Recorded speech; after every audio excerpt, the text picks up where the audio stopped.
perform testing of fuel injection and replacement if necessary. Hello, എൻ്റെ പേര് ജ്യോതിലക്ഷ്മി. ഈ എക്സസൈസിലുടനീളം ഞാൻ നിങ്ങളെ നയിക്കും. ഇക്കാലത്ത് പെട്രോൾ വാഹനങ്ങൾ ഒരു മൾട്ടി പോയിന്റ് ഫ്യൂവൽ ഇഞ്ചക്ഷൻ സിസ്റ്റമാണ് ഉപയോഗിക്കുന്നത്. അതിൽ ധാരാളം ഇലക്ട്രോണിക് കോമ്പണന്റുകൾ ഉണ്ട്. ഈ മോഡ്യൂളിൽ MPFI സിസ്റ്റത്തിന്റെ പാർട്ടുകളുടെ കൺസ്ട്രക്ഷനും വർക്കിംഗ്, അതിന്റെ ചെക്കിങ്ങും നമ്മൾ പഠിക്കാൻ പോകുന്നു. ഈ ഡെമോൺസ്ട്രേഷന്റെ അവസാനത്തിൽ നിങ്ങൾക്ക് സാധ്യമാകുന്ന MPFIയുടെയും സെൻസറുകളുടെയും വിവിധ പാർട്ടുകൾ കണ്ടെത്താൻ temperature sensor, pressure sensor, throttle position sensor, CKP sensor തുടങ്ങിയ MPFI ഘടകങ്ങൾ പരിശോധിക്കുക. ആവശ്യമായ ടൂളുകളും ഇൻസ്ട്രുമെന്റുകളും. ട്രെയിനീസ് ടൂൾ കിറ്റുകൾ ഒരു സെറ്റ്. എൻജിൻ സ്കാൻ ടൂൾ ഒരെണ്ണം. ആവശ്യമായ എക്യുപ്മെന്റുകളും സ്പെയറുകളും. MPFI എൻജിൻ അല്ലെങ്കിൽ വാഹനം 1 നമ്പർ. ആവശ്യമുള്ള മെറ്റീരിയലുകൾ: ട്രേ ഒരെണ്ണം, ബനിയൻ ക്ലോത്ത് ഒരെണ്ണം. മൾട്ടി പോയിന്റ് ഫ്യൂവൽ ഇഞ്ചക്ഷൻ സിസ്റ്റത്തിന് ഇനിപ്പറയുന്ന ഭാഗങ്ങളുണ്ട്. ഫ്യൂവൽ ടാങ്ക്, ടാങ്കിലുള്ള fuel pump, fuel filter, fuel rail, injector, fuel pressure regulator, fuel pressure sensor, IAT sensor, throttle position sensor, manifold absolute pressure sensor, oxygen sensor, cam shaft crank shaft position sensor, electronic control unit. ഇപ്പോൾ നമുക്ക് അവയുടെ പ്രവർത്തനങ്ങൾ നോക്കാം. ടാങ്കിൽ fuel store ചെയ്യുന്നു. ടാങ്കിനുള്ളിൽ സൂക്ഷിച്ചിരിക്കുന്ന fuel പമ്പിനെ electricity operated in tank fuel pump എന്ന് വിളിക്കുന്നു. ഇഗ്നിഷൻ കീ ഓൺ ആയാൽ ഫ്യൂവൽ പമ്പ് പ്രവർത്തിക്കാൻ തുടങ്ങുകയും ഫ്യൂവൽ റെയിലിലേക്ക് പ്രഷറിൽ പെട്രോൾ സപ്ലൈ ചെയ്യുകയും ചെയ്യുന്നു. അത് ഡിറ്റർമൈൻഡ് വാല്യൂവിൽ എത്തുമ്പോൾ ഓഫ്. ഒരു ഫ്യൂവൽ ഫിൽട്ടർ വച്ചിട്ടുള്ള ഫ്യൂവൽ ലൈനിൽ ഫ്യൂവൽ ഫിൽട്ടർ ചെയ്യുകയും ക്ലീൻ ചെയ്ത ഫ്യൂവൽ റെയിലിലേക്ക് അയക്കുകയും ചെയ്യുന്നു. എല്ലാ ഇലക്ട്രോണിക് കോമ്പോണന്റുകളെയും ഒരു വാക്യൂം കൺട്രോൾ ചെയ്യുന്നു. റെയിലിൽ ഫ്യൂവൽ ഇഞ്ചക്ടറുകൾ ഉണ്ട്. ഓരോ സിലിണ്ടറിനും ഒരു ഫ്യൂവൽ ഇഞ്ചക്ടർ ഉണ്ട്. ഫ്യൂവൽ ഇഞ്ചക്ടറിന് ECMൽ നിന്ന് ഇലക്ട്രിക് പവർ സപ്ലൈ ലഭിക്കുന്നു. തുടർന്ന് അത് ഓപ്പൺ ചെയ്ത് സിലിണ്ടറിലേക്ക് ഫ്യൂവൽ ഇഞ്ചക്ട് ചെയ്യുന്നു.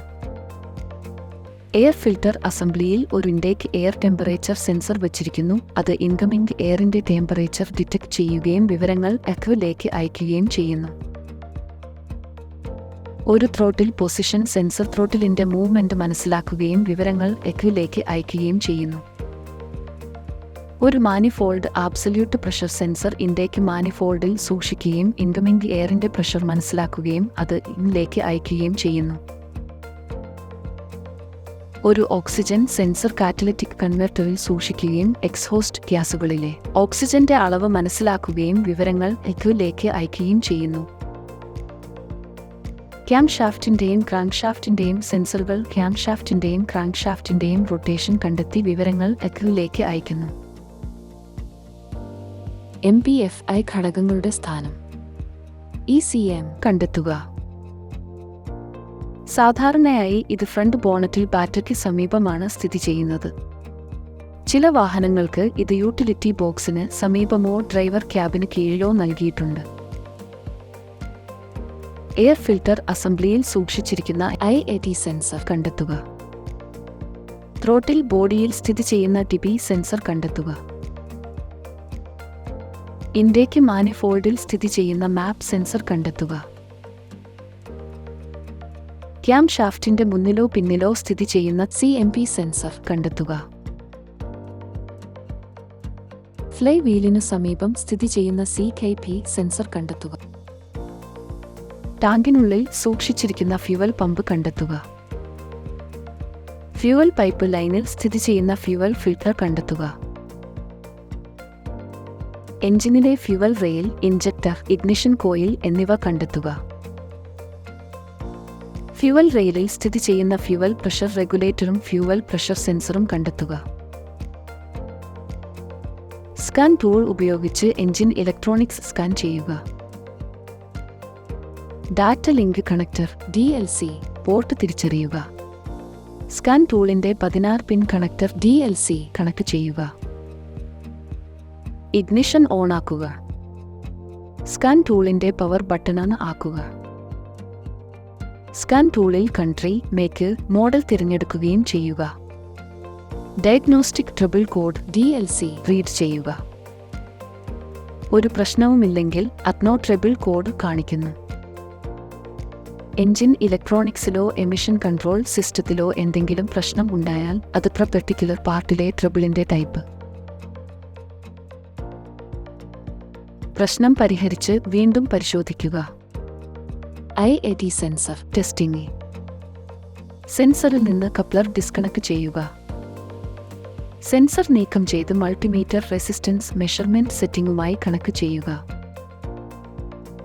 സെൻസർ വെള്ളത്തിൽ മുക്കി വെള്ളം ചൂടാക്കുക. പീരിയോഡിക്കലി റെസിസ്റ്റൻസ് വാല്യൂ പരിശോധിക്കുക. ടെമ്പറേച്ചർ കൂടുന്നതിനനുസരിച്ച് റെസിസ്റ്റൻസ് കുറയുന്നുവെങ്കിൽ സെൻസർ നല്ലതാണ്. Pressure sensor. സെൻസറിന്റെ സ്ഥാനം തിരിച്ചറിയുക. DC വോൾട്ട് റേഞ്ചിൽ സെറ്റ് ചെയ്ത് മൾട്ടിമീറ്റർ ഉപയോഗിക്കുക. എഞ്ചിൻ സ്റ്റാർട്ട് ചെയ്ത് റണ്ണിംഗ് കണ്ടീഷനിൽ നിർത്തുക. ചുവന്ന ടെർമിനലിൽ സ്പർശിച്ച് കറുത്ത ടെർമിനൽ ഗ്രൗണ്ട് ചെയ്യുക. ഏതെങ്കിലും വോൾട്ടേജ് 200 മുതൽ 400 വരെ നിലനിൽക്കുകയാണെങ്കിൽ സെൻസർ കൃത്യമായി വർക്ക് ചെയ്യുന്നു. ഇത് വോൾട്ടേജ് വർദ്ധിപ്പിക്കുന്നില്ലെങ്കിൽ സെൻസർ റീപ്ലേസ് ചെയ്യുക. TP sensor. Air cleaner assembly remove ചെയ്യുക. ഇഗ്നിഷൻ സ്വിച്ച് ഓഫ് ചെയ്യുക. ഇലക്ട്രിക് ത്രോട്ടിൽ ബോഡിയിൽ നിന്ന് കണക്ടർ ഡിസ്കണക്ട് ചെയ്യുക. TP sensor main, sub output voltage ഇനിപ്പറയുന്ന രീതിയിൽ പരിശോധിക്കുക. 3 പുതിയ 1.5 വോൾട്ടേജ് ബാറ്ററികൾ സീരീസിൽ അറേഞ്ച് ചെയ്ത് വോൾട്ടേജ് പരിശോധിക്കുക. 5 മുതൽ 5.0 വരെ വോൾട്ടേജ്. ചിത്രത്തിൽ കാണിച്ചിരിക്കുന്നതുപോലെ വോൾട്ട് മീറ്ററും ബാറ്ററികളും TP സെൻസറിലേക്ക് കണക്ട് ചെയ്യുക. ത്രോട്ടിൽ വാൽവ് ഓപ്പൺ ചെയ്ത് ഫിംഗർ കൊണ്ട് അടയ്ക്കുമ്പോൾ കാണിച്ചിരിക്കുന്നതുപോലെ ത്രോട്ടിൽ ഓപ്പണിംഗ് ആംഗിളിനെ ആശ്രയിച്ച് വോൾട്ടേജ് ലീനിയറായി വ്യത്യാസപ്പെടുന്നുവെന്ന് പരിശോധിക്കുക. ടെസ്റ്റ് ചെയ്യുമ്പോൾ ഇനിപ്പറയുന്ന കണ്ടീഷൻ സാറ്റിസ്ഫൈ ചെയ്യേണ്ടതുണ്ട്. ആംബിയന്റ് ടെമ്പറേച്ചർ 5°C കവിയാൻ പാടില്ല. ആക്സിലറേറ്റർ പെഡൽ ഐഡിയൽ പൊസിഷനിലായിരിക്കണം, അതായത് പൂർണ്ണമായും ക്ലോസ് ചെയ്ത അവസ്ഥ. Crank shaft position sensor CKP. ഈ സെൻസറുകളെ വ്യത്യസ്ത പേരുകളിൽ വിളിക്കുന്നു. Hall effect sensor, CKP sensor, CMP sensor, pickup coil, magnetic pulse generator, variable ഫിലക്ടർ, ലിസ്റ്റ് എന്നിങ്ങനെ നിരവധി പേരുകളിൽ ഈ സെൻസറുകൾ വിളിക്കപ്പെടുന്നു. 2 തരമുണ്ട്: 3 പിൻ തരവും 2 പിൻ തരവും. കാർ എഞ്ചിൻ ശരിയായി ആരംഭിക്കുന്നതിൽ പരാജയപ്പെടുകയാണെങ്കിൽ ക്രാങ്ക് ഷാഫ്റ്റ് പൊസിഷൻ സെൻസറിലും ക്യാംഷാഫ്റ്റ് പൊസിഷൻ സെൻസറിലും ഒരു തകരാറുണ്ടാകാം. ഈ സെൻസർ ക്രാങ്ക് ഷാഫ്റ്റിന്റെ സ്ഥാനവും വേഗതയും അളക്കുന്നു. 2 സെൻസറുകൾക്കും ഇഞ്ചക്ഷനിലും ഇഗ്നിഷൻ സമയത്തിലും നിയന്ത്രണമുണ്ട്. വളരെ ലളിതമായ ഒരു നടപടിക്രമമാണ് ഇതിൽ അടങ്ങിയിരിക്കുന്നത്. സെൻസർ കണ്ടെത്തുക. സാധാരണയായി ഇത് ക്രാങ്ക് ഷാഫ്റ്റിന്റെ 2 സ്ഥിതി ചെയ്യുന്നു. കുറച്ച് സമയത്തേക്ക് എഞ്ചിൻ പ്രവർത്തിപ്പിക്കുക. മൾട്ടിമീറ്റർ AC മില്ലിവോൾട്ട് റേഞ്ചിൽ സജ്ജമാക്കുക. പ്രോബുകൾ ഉപയോഗിച്ച് വോൾട്ടേജ് അളക്കുക. സാധാരണ പരിധി 200 MV ആയിരിക്കും. കൃത്യമായ വായനകൾക്കായി നിർമ്മാതാവിന്റെ മാനുവൽ പരിശോധിക്കുക. ഇത് നിർമ്മാതാവിൽ നിന്ന് നിർമ്മാതാവിന് വ്യത്യാസപ്പെടാം. വോൾട്ടേജ് വർദ്ധിച്ചിട്ടില്ലെങ്കിൽ സെൻസർ തുറന്നേക്കാമെന്ന് ഇത് സൂചിപ്പിക്കുന്നു. അത്തരമൊരു സാഹചര്യത്തിൽ അത് റീപ്ലേസ് ചെയ്യുന്നത് അഭികാമ്യമാണ്. ഈ എക്സസൈസിന്റെ അവസാനത്തിൽ നമ്മൾ എത്തിയിരിക്കുന്നു. അങ്ങനെ ഫ്യൂവൽ ഇഞ്ചക്ഷൻ പരീക്ഷിക്കാനും ആവശ്യമെങ്കിൽ തെറ്റായ കമ്പോണന്റുകൾ റീപ്ലേസ് ചെയ്യാനും നമ്മൾ പഠിച്ചു. നിങ്ങൾക്കെല്ലാവർക്കും ഇതിനെക്കുറിച്ച് വ്യക്തമായ ധാരണയുണ്ടെന്ന് പ്രതീക്ഷിക്കുന്നു. നിങ്ങളുടെ ഇൻസ്ട്രക്ടറുടെ സഹായത്തോടെ ഈ എക്സസൈസ് ചെയ്യുക. നന്ദി.